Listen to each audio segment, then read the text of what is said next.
বন্ধুরা, এই দেখতে পাচ্ছ, ভাবছো কি হচ্ছে জিনিসটা? হ্যাঁ, একটা মাটির পাত্র বসিয়েছি। সরি, কথা বলতে তুতলে গেলাম। আর তোমরা কেমন আছো বলো? কি করব বলো তো? এখানে দেবো, কি করব গেস করো। এখানে দেবো 1 কাপ দুধ দিয়েছি। তারপর কি করব বলো তো? চলো দেখা যাক। আরও 1 কাপ দুধ দিয়ে এবার দুধটা একটু ফুটাবো। গ্যাসটা বাড়িয়ে দিলাম। এর মধ্যে দেব আদা, লবঙ্গ, এলাচ, এগুলোকে একটু থ্যাতো করে নেবো। এলাচটা দিয়ে দিলাম। এ দেখো দিয়ে দিচ্ছি। এর মধ্যে দেব তেজপাতা।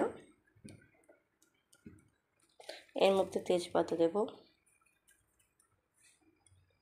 দেখা যাক চাটা কেমন লাগবে খেতে।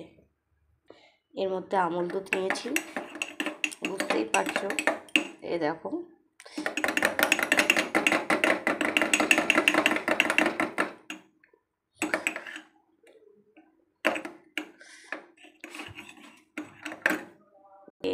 দুধটা ফুটে গেছে। চা পাতাটা দিয়ে দেবো। দুধটা ফুটে যেতে চা পাতাটা দিয়ে দিয়েছি, ভালো মতন ফুটাবো। এবার দেখো ফুটে এসেছে। এই আমুল দুধটা ঢেলে দেবো। আমুল দুধটা দিয়ে ভালো মতন ফুটাবো। কিন্তু এর মধ্যে একটা জিনিস দেওয়া হয়নি।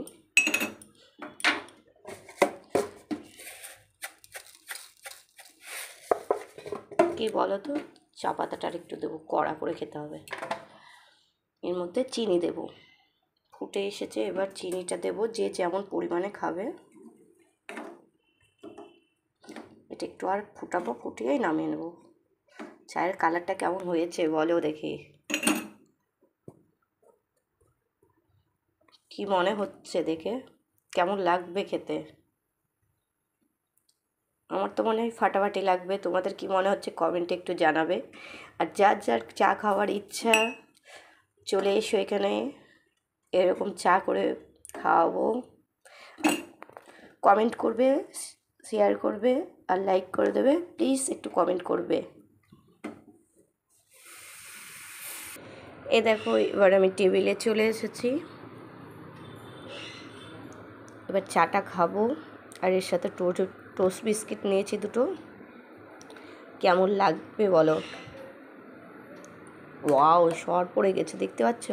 টাটা। ভিডিওটা এখানেই রাখছি। মিনি ব্লগটা দেখার জন্যে একটু ফলো করে দেবে আর কমেন্ট করবে। এখনকার মতন ভিডিওটা এখানে রাখছি। ভালো লাগলে কমেন্ট করবে। টাটা।